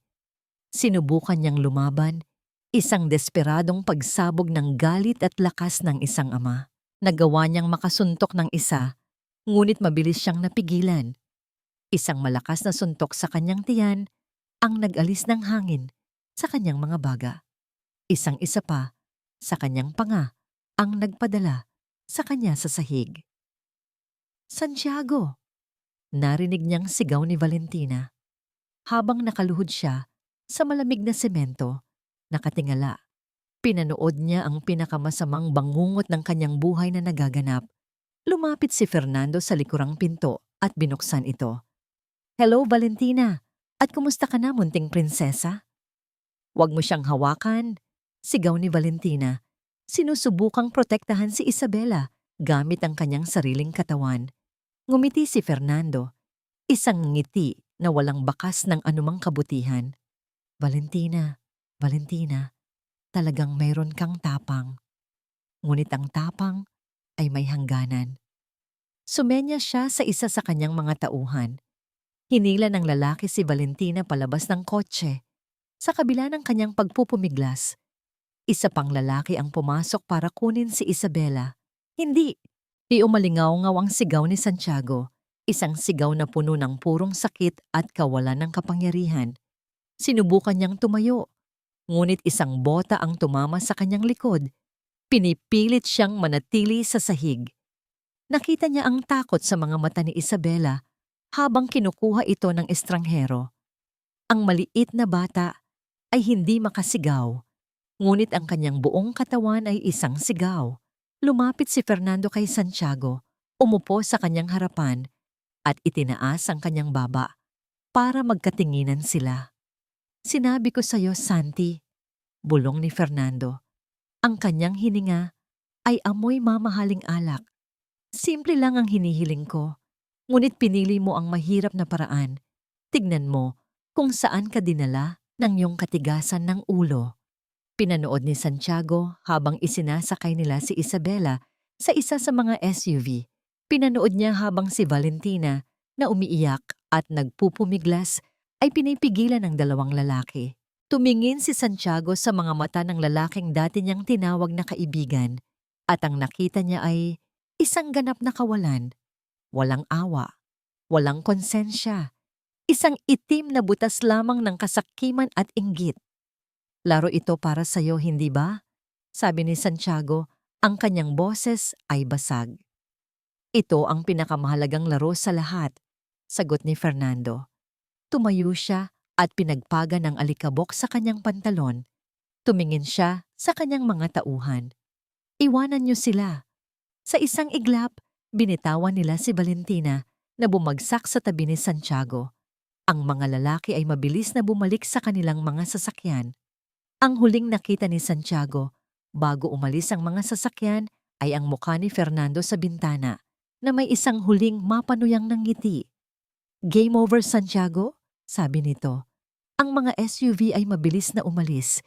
Dinala ang kanyang anak, ang kanyang pag-asa, ang kanyang buong mundo. Naiwan sila ni Valentina sa madilim at tahimik na eskinita na papaligiran ng amoy ng tambutso at pagkatalo. Siya ay duguan at basag. Si Valentina ay umiiyak ng walang tunog. Lahat ay nawala. Habang nakahiga siya sa malamig na semento, nararamdaman ang sakit sa kanyang katawan at ang mas malalim na sakit sa kanyang kaluluwa. Isang bagay ang nahagip ng kanyang paningin. Ilang talampakan ng layo. Nakahandusay sa sahig kung saan nahulog si Valentina ay ang kanyang cellphone. Ang screen nito ay umilaw. Nakatatak dito ang isang notification. Isang missed call. Ang pangalan sa screen ay Dr. Mateo Alcaraz. Ang tulong na hinahanap nila ay tumawag, ngunit huli na ang lahat. Ang lamig ng semento ay gumapang sa damit ni Valentina. ngunit hindi nito matalo ang panlalamig sa loob ng kanyang puso. Ang tunog ng mga paalis na sasakyan ay nag-iwan ng isang nakakabinging katahimikan sa eskinita. Isang katahimikang puno ng amoy ng alikabok at pagkatalo. Nawala na si Isabela. Kinuha na nila si Isabela. Valentina! Ang basag na boses ni Santiago ang pumutol sa kanyang pagkatulala. Lumingon siya at nakita itong sinusubukang bumangon. Ang isang braso ay nakasapo sa kanyang tagiliran kung saan siya sinuntok. Ang kanyang labi ay may dugo. Ang makapangyarihang si Santiago Rios ay mukha na ngayong isang dayuhang nawawala. Lumapit siya, tinulungan itong sumandal sa pader. Ang kanilang mga mata ay nagtagpo at sa isang saglit, ibinahagi nila ang parehong purong walang hangganang sakit. Ang sakit na yon, ang kawalan ng pag-asa, ay nagsimulang mag-apoy. Nag-init ito at naging isang bagay na mas mapanganib. Galit. Isang tahimik, nagyayelong galit. Hindi pa ito tapos, bulong ni Valentina. Ang mga salita ay mas para sa sarili niya kaysa para kay Santiago. Hindi ko hahayaang magtapos ito ng ganito. Wala na tayong magagawa, sabi ni Santiago. Ang kanyang boses ay isang garalgal na pag-amin ng pagkatalo. Hawak niya ang lahat. At doon, nakita ito ni Valentina.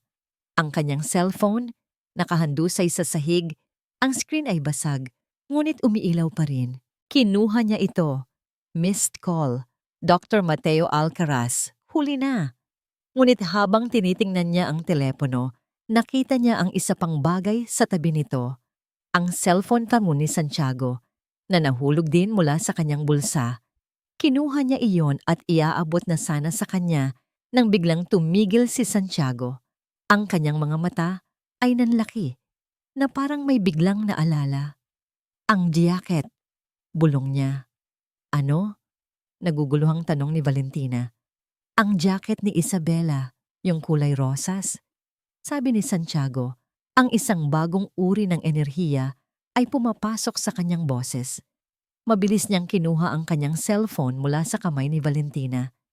Sa kabila ng nanginginig na mga daliri, binuksan niya ito. Bago tayo umalis, iyon ang isinuot ko sa kanya. Meron yung tracking device, isang maliit na butones na itinahi ko sa lining. Para lang kung sakali. Napatitig si Valentina habang binubuksan ni Santiago ang isang app sa kanyang telepono. Isang mapa ng lungsod ang lumitaw. Sa loob ng ilang segundo, isang maliit na kumikislap na pulang tuldok ang lumitaw sa screen. Gumagalaw ito. Mabilis. Papunta sa isang industrial district sa labas ng syudad. Hindi ito pag-asa na parang sinag ng araw. Ito ay isang maliit na ningas sa gitna ng isang napakalaking kadiliman, ngunit sapat na yon. Kailangan nating tumawag ng pulis, sabi ni Valentina. Hindi, mabilis na sabi ni Santiago. May mga tao si Fernando sa loob ng pulisya, malalaman niya agad. At kapag nalaman niya, baka kung ano ang gawin niya kay Isabela para itago ang ebidensya. Tumingin siya kay Valentina. Ang kanyang mga mata ay nag-aapoy na ngayon sa determinasyon. Kailangan natin ng mga taong mapagkakatiwalaan natin at iilan na lang sila. Idenial niya ang isang numero. Sumagot ito pagkatapos ng isang ring. Rico? Sabi ni Santiago, ang kanyang boses ay puno ng awtoridad na matagal nang nawala. Si Santiago Rios ito. Kailangan kita. Mayroong isang sandaling katahimikan sa kabilang linya. Sir! Sa wakas ay sabi ng isang magaspang na boses. Akala ko, tinanggal niyo na ako. Hindi ako ang nagtanggal sa iyo, Rico. Si Fernando, pagtatama ni Santiago. At ngayon, kailangan kong bawiin ang anak ko mula sa kanya. Ikaw ang pinaka-loyal kong tao. Kasama mo pa ba ang mga dati mong tauhan? Palagi, sir. Mabilis na sagot ni Rico. Sabihin niyo lang kung saan. Papunta na kami. Ibinigay ni Santiago ang address na ipinapakita ng pulang tuldok. Ang lokasyon ay isang luma at abandonadong pribadong ospital sa isang lugar na puno ng mga bodega. Ang pangalan sa harapan ay kupas na, ngunit mababasa pa rin ni Valentina ang isang maliit na plaka sa tabi ng gate. Aurora Medical Research Wing. Napahigpit ang kanyang paghinga. Ito ang pugad ng halimaw. Dumating si Rico kasama ang 4 na iba pang lalaki. Lahat ay tahimik, propesyonal at armado. Sila ang dating security team ni Santiago bago sila isa-isang pinalitan ng mga tao ni Fernando. 2 bantay sa gate, 4 na nagpapatrolya sa perimeter. Ulat ni Rico. Pagkatapos ng isang mabilis na pag-scan. Hindi ito magiging madali, sir. Hindi kailangang maging madali. Kailangan lang nating magawa, sabi ni Santiago. Habang nagpaplano sila ng kanilang pag-atake, hindi maalis ni Valentina ang tingin sa gusali. Ang kanyang puso ay kumakabog na parang isang ibon na nakakulong sa kanyang dibdib. Ano ang ginagawa nila kay Isabela sa loob? Takot ba siya? Umiiyak ba siya ng walang luha? Ang bawat segundong nasasayang ay parang isang karayom na tumutusok sa kanyang kaluluwa. Handa na sabi ni Rico. Sumenya si Santiago. Ang koponan ay gumalaw na parang mga anino. Mabilis at tahimik. Pinatulog nila ang mga bantay sa gate gamit ang mga taser bago pa sila makasigaw. Pumasok sila sa property. Sumunod sina Valentina at Santiago na natili sa likuran ng mga profesional. Ang bawat hakbang ay isang panganib. Ang bawat anino ay isang banta. Nang marating nila ang pangunahing gusali, madali itong napasok ni Rico. Ang mga pasilyo ay puti, malinis at nakakakilabot sa katahimikan. Tanging ang mahinang ugong ng bentilasyon ang maririnig. Saan tayo pupunta? Bulong ni Rico. Tiningnan ni Valentina ang mga direktoryo sa dingding. Administration, pathology, laboratories at sa dulo ng isang pasilyo, nakita niya ito, isang pinto na may maliit na salamin na bintana. Ang mga salita sa pinto ay nagpadala ng yelo sa kanyang mga ugat. Operating Theater 3, Neurokinetics Research. Itinuro niya ito. Doon, tumakbo sila. Ang kanilang mga yapak ay umaling-awngaw sa tahimik na pasilyo. Habang papalapit sila, narinig nila ito. Isang mahinang tunog. Ang regular na beep, beep, beep ng isang heart monitor. Ang pinto ay nakalock. Walang pag-aalinlangan, sinipa ito ng isa sa mga tauhan ni Rico. Nagbukas ito ng may malakas na kalabog. Bumungad sa kanila ang isang eksena mula sa isang bangungot. Ang silid ay maliwanag at malamig. Sa gitna, nakahiga sa isang operating table, ay si Isabela, walang malay, na may mga wire na nakakabit sa kanyang ulo. Sa tabi niya, may mga lalaking nakasuot ng surgical mask. At sa paanan ng kama, nakatayo si Fernando. May hawak na isang tray ng mga kumikinang na instrumento. Sa kanilang pagpasok, lahat ay napahinto. Ang mga mata ni Fernando ay nanlaki sa gulat, ngunit mabilis itong napalitan ng isang mabangis na galit. Isabela! Sabay na sigaw ni na Santiago at Valentina. Susugod na sana si Santiago nang mabilis na gumalaw si Fernando. Binitiwan niya ang tray at mula sa ilalim ng kanyang lab coat, inilabas niya ang isang baril. Sa isang mabilis na kilos, itinutok niya ito sa ulo ng walang malay na si Isabela. Isang galaw pa, sabi ni Fernando. Ang kanyang boses ay kalmado, ngunit puno ng lason. Ang kanyang mga mata ay nakatitig kay Santiago. At sisiguraduhin kong hindi na siya magigising. Ang lamig ng bariles ng baril na nakatutok sa ulo ni Isabela ay tila naramdaman ni Santiago mula sa kabilang panig ng silid. Ang buong mundo ay huminto. Ang ugong ng mga makina, ang pagtibok ng kanyang sariling puso, ang paghinga ng lahat sa silid. Lahat ay nagyelo sa sandaling iyon. Ang kanyang anak, ang kanyang munting anghel, nasa bingit ng kamatayan, dahil sa kamay ng lalaking dati niyang tinuring na kapatid. "Nando, huwag!" sabi ni Santiago. Dahan-dahang itinaas ang kanyang mga kamay sa isang kilos ng pagsuko. "Huwag mong gawin ito. Pakiusap." Ngumisi si Fernando, isang ngisi na puno ng kabaliwan. "Bakit hindi, Santi? Ikaw ang sumira sa lahat. Ang ganda na sana ng plano ko. Simple lang, pero hindi ka marunong sumunod. Palagi kang ganyan, hindi ba? Palaging ikaw ang masusunod." Ang mga tauhan ni Rico ay nakatayo. Ang kanilang mga baril ay nakatutok kay Fernando, ngunit wala silang magawa.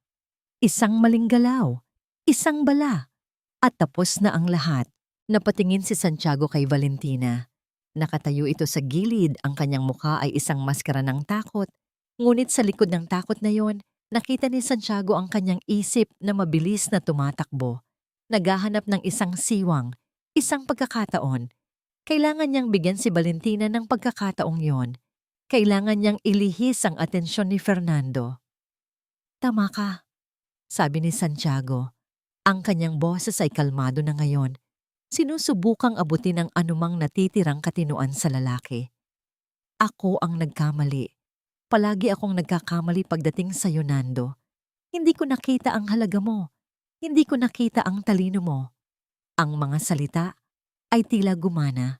Bahagyang kumunot ang noo ni Fernando na parang naguguluhan. "Ano ang sinasabi mo?"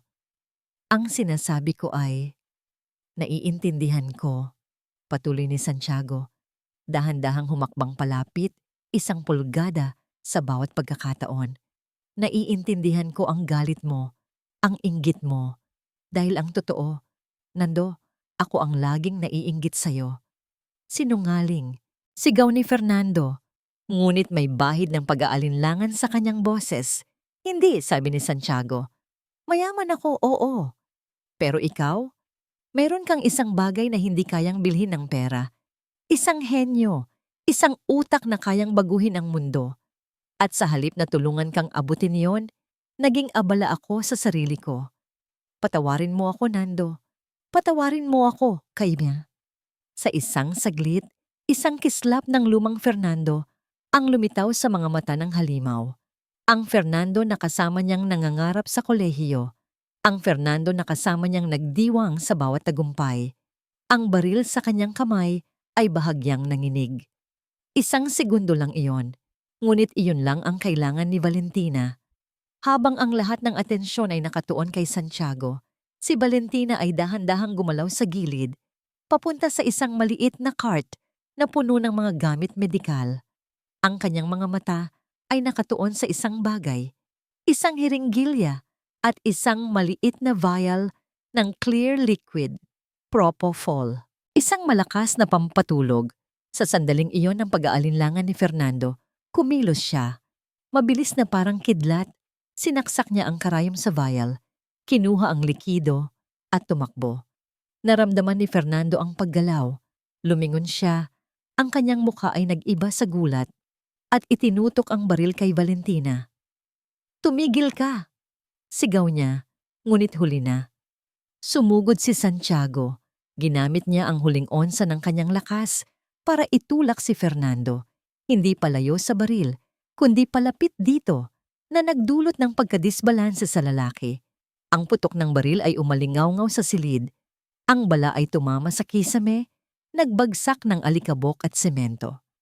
Sa gitna ng kaguluhan, sinaksak ni Valentina ang hiringgilya sa leeg ni Fernando.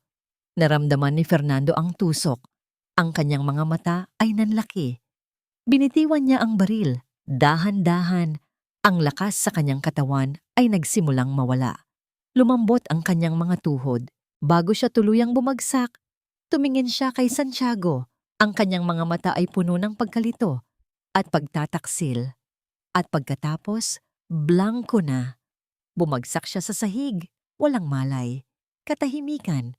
Ang tanging maririnig ay ang mabilis na beep-beep-beep ng heart monitor ni Isabela at ang hinihingal na paghinga ni na Santiago at Valentina. At pagkatapos, isang malakas na kalabog ang sumira sa katahimikan.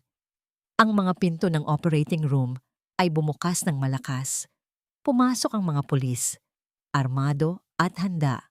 Kasunod ang mga mamamahayag na may mga kumikinang na kamera. Si Rico, bago sila pumasok, ay nakagawa ng isang tawag. Ang tawag na hindi magawa ni Santiago. Ang eksenang bumungad sa kanila ay hindi maikakaila. Isang bilyonaryo na nakatayo sa tabi ng kanyang anak na walang malay sa isang operating table. Isang kilalang doktor na nakahandusay sa sahig. Isang baril. Isang babaeng may hawak na hiringgilya. At ang buong lugar ay pag-aari ng isang kilalang-kilalang research foundation. Ang flash ng mga kamera ay walang tigil. Ang mga tanong ay nagsimulang umulan. Ngunit hindi sila pinansin ni Santiago. Ang kanyang mundo ay lumiit, nakatuon lamang sa isang bagay. Lumapit siya sa operating table. Hinaplos niya ang buhok ni Isabela. Buhay siya. Ligtas siya. Lumingon siya kay Valentina na nakatayo roon, nanginginig ngunit matatag.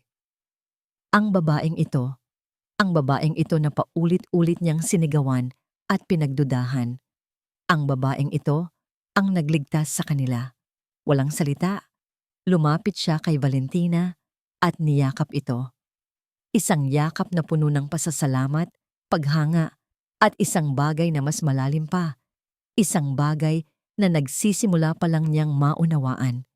Habang ang mga awatoridad ay nagsimulang arestuhin ang mga natitirang tauhan sa laboratorio at ikinulong ang walang malay na si Fernando. Isang paramedic ang lumapit sa kanila.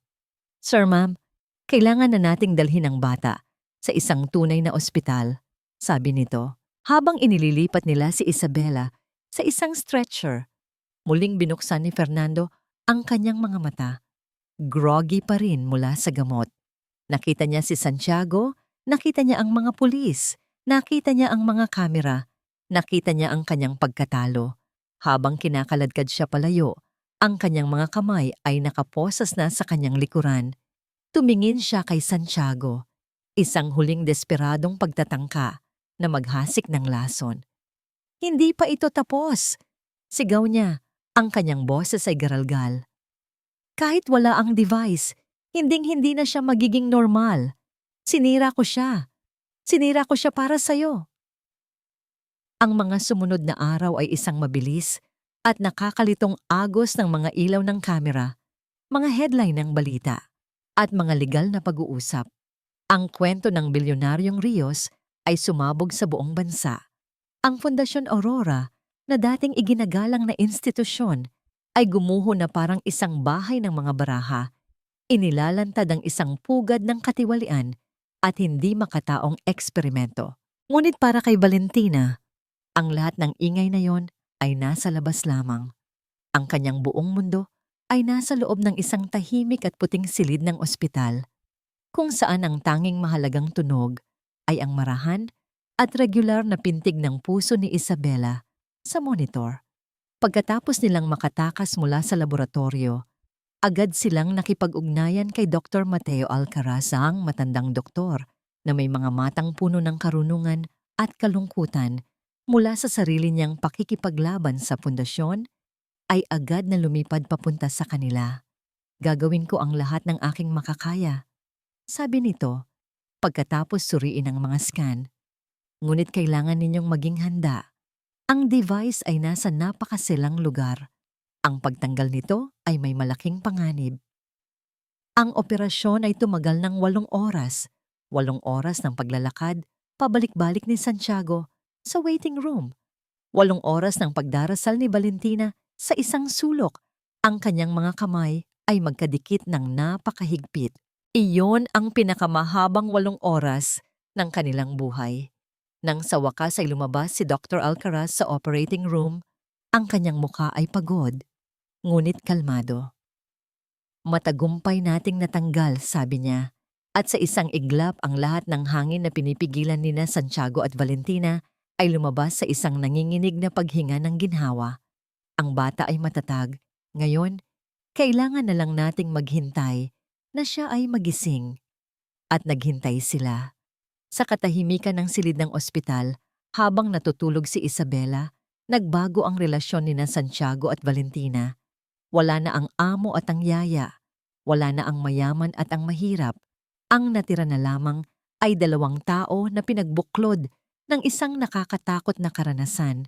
Dalawang kaluluwang nasugatan na nagsisimulang maghilom ng magkasama. Isang hapon, habang binabantayan nila si Isabela, isang abogado ang pumasok sa silid. Miss Mendoza, sabi nito, may dalang isang sobre. Ito po ay para sa inyo. Mula sa medical board, nanginginig ang mga kamay ni Valentina habang binubuksan niya ito. Sa loob, isang opisyal na sulat. Ang mga salita ay tila tumalon mula sa pahina. Kasunod ng mga bagong ebidensya at testimonya, ang desisyon na bawiin ang inyong lisensya ay binabaligtad. Buong pagpapakumbabang ibinabalik ng lupon ang inyong lisensya sa medisina, kasama ang aming pinakamalalim na paghingi ng tawad. Bumagsak ang luha sa kanyang mga mata. Hindi ito luha ng kalungkutan, kundi luha ng paglaya. Ang bigat na ilang taon na niyang pasan-pasan ay biglang nawala. Tapos na. Muli siyang naging isang doktor. Tumingin siya kay Santiago at nakita niya ang isang ngiti sa mukha nito. Isang tunay, taos-pusong ngiti na ngayon lang niya nakita. Congratulations, Doktora Mendoza, mahina niyang sabi. Nang sumunod na araw, umalis sandali si Santiago. Nang bumalik siya, may dala siyang amoy ng sariwang hangin at lupa. Saan ka galing? Tanong ni Valentina. Sa sementeryo? Sagot niya. Umupo sa upuan sa tabi niya. Kinausap ko si Sofia. Ikinuwento ko sa kanya ang lahat. Nagpaalam ako. Mayroong isang bagong kapayapaan sa kanyang mga mata. Isang pagtanggap. Mahal na mahal ko siya. Patuloy niya. At dahil sa pagmamahal na yon, hindi ko nakita ang kanyang sakit, ang kanyang desperasyon. Ngayon kailangan ko nang magpatuloy. Para sa akin at para kay Isabela. Tumingin siya kay Valentina at sa pagkakataong ito, ang tingin niya ay iba. Mas malalim. Mas personal. Ikaw ang nagligtas sa kanya, Valentina. Ikaw ang nagligtas sa aming dalawa. Paano? Paano kita mababayaran? Ngumiti si Valentina. Bayad na po, Santiago. Ang makita siyang ligtas, iyon lang ang bayad na kailangan ko. Sa sandaling iyon, sa tabi ng kama ng natutulog na bata, naramdaman nila ang isang bagay na namumuo sa pagitan nila. Isang koneksyon na mas matibay pa sa pasasalamat. Dahan-dahan, iniabot ni Santiago ang kanyang kamay at hinawakan ang kamay ni Valentina. Ang kanyang palad ay mainit at magaspang, isang angkla sa gitna ng unos. Hindi nila kailangang magsalita. Sa katahimikan, nagkaintindihan sila. Sa wakas, pagkatapos ng 2 araw, gumalaw si Isabela. Dahan-dahan niyang iminulat ang kanyang mga mata. Agad na lumapit sina Valentina at Santiago. Isabela, anak, bulong ni Santiago. Tumingin ang bata sa kanila. Ang kanyang mga mata ay medyo malabo pa. Ngunit pagkatapos, ngumiti siya. Isang mahinang ngiti. Ngunit iyon ang pinakamagandang bagay na nakita nila sa buong buhay nila. Dumating si Dr. Alcaraz para sa isang serye ng mga pagsusuri. Pinanood nila nang may pag-asa habang sinusuri niya ang mga reflexes at pandinig ng bata. Pagkatapos ng 1 oras, kinausap niya sila sa labas ng silid. Ang mabuting balita ay, ang kanyang utak ay gumagana ng perpekto. Ang pinsala mula sa device ay hindi permanente sa aspetong neurological, sabi ni Dr. Alcaraz. Mayroong isang ngunit sa kanyang boses. Ngunit ano, Doc? Tanong ni Santiago. Ang kanyang puso ay nagsimulang kumabog muli. Huminga ng malalim si Dr. Alcaraz. Ang device ay nakakabit ng napakalapit sa kanyang auditory nerve sa loob ng mahabang panahon. Ang operasyon ay maselan. Sa kasamaang palad, mayroong malaking pinsala Sa mga nerve ending, hindi ako sigurado. Hindi ako sigurado kung makakarinig pa siya. Ang balita mula kay Dr. Alcaraz ay isang mapait na tableta na kailangan nilang lunukin. Ngunit pagkatapos ng impyernong kanilang pinagdaanan, ang katotohanang si Isabela ay buhay, ligtas, at malaya na sa sakit ay isang himala na kanilang pinanghawakan. Hindi mahalaga, sabi ni Santiago kay Valentina ng gabing iyon habang pinapanood nila si Isabela na mahimbing na natutulog. Kahit hindi na siya makarinig, narito pa rin siya. Iyon ang mahalaga. Ituturo natin sa kanya ang lahat. Mabubuhay siya ng normal at masaya. Ang salitang natin ay lumabas sa kanyang bibig ng natural na parang ito ang pinakatamang salita sa buong mundo. Tumingin sa kanya si Valentina at sa kanyang mga mata, nakita ni Santiago ang parehong damdamin. Hindi na nila kailangan pang pag-usapan. Sa gitna ng trahedya, sila ay naging isang pamilya. Lumipas ang ilang linggo. Ang ingay ng media ay unti-unting humina. Si Fernando Castellanos at ang mga pinuno ng Fundasyon Aurora ay nahaharap sa mga kasong tatagal ng habambuhay at ang mansyon ng mga Rios na dating isang malamig na museo at naging isang bilangguan ay dahan-dahang nagiging isang tunay na tahanan. Isang maaraw na hapon, nasa hardin silang tatlo. Ang parehong hardin kung saan kinunan ang video na nagdulot sa kanila ng takot. Ngunit ngayon, wala nang mga anino, wala nang panganib. Tanging ang init ng araw, ang amoy ng mga rosas at ang tunog ng hangin. Nakaluhod si Santiago sa damuhan, tinutulungan si Isabela na magtanim ng isang maliit na sunflower. Ang bata, na masigla na ngayon at malusog, ay masayang naghuhukay sa lupa. Gamit ang kanyang maliit na palaang, mga bangungot na gumigising sa kanya tuwing gabi ay unti-unti nang nawawala. Napapalitan ng mga araw na puno ng kapayapaan. Nakatayo si Valentina sa di kalayuan. Pinapanood sila. Isang malambing na ngiti sa kanyang mga labi. Ang dating yaya, ang dating disgraced doctor, ay ngayon ang liwanag ng kanilang tahanan. Ang kanyang presensya ay isang patuloy na paalala ng pag-asa at pangalawang pagkakataon. Lumapit si Santiago sa kanya. Iniwan si Isabela na abala sa kanyang bagong halaman. Kinuha niya ang kamay ni Valentina. "Masaya ako," bulong niya. Simpleng salita, ngunit puno ng kahulugan na hindi niya kailanman naramdaman noon. "Ako rin," sagot ni Valentina. Ang kanyang mga mata ay nagniningning. Tumingin sila sa isa't isa at sa sandaling iyon, sa ilalim ng araw, ang lahat ng kanilang pinagdaanan, ang sakit, ang takot, ang pagtataksil, ay tila naglaho at ang natira na lamang ay ang dalisay at hindi maikakailang damdamin sa pagitan nila. Dahan-dahan, yumuko si Santiago. Ang kanyang mga labi ay malapit na sa mga labi ni Valentina. Ito ay isang sandali ng perpektong katahimikan, isang pangako na malapit ng mabuo. "Mahal kita," bulong ni Santiago. Hindi na ito isang tanong, kundi isang pahayag ng katotohanang matagal na niyang alam sa kanyang puso. At habang sinasabi niya ang mga salitang iyon, isang bagay na hindi inaasahan ang nangyari. Si Isabela, na nakatayo malapit sa kanila at nakatingin sa kanila, ay tumigil sa kanyang ginagawa. Ang kanyang mga mata, na laging tahimik at nagmamasid, ay nakatuon sa bibig ng kanyang ama. Pagkatapos, ang maliit na bata ay gumawa ng isang bagay na hindi pa niya kailanman nagawa. Ibinuka niya ang kanyang bibig. Ang kanyang mga labi ay gumalaw. Sinusubukang bumuo ng isang hugis na hindi pamilyar. Isang mahinang tunog ang lumabas, garalgal at hindi perpekto. "Pa!"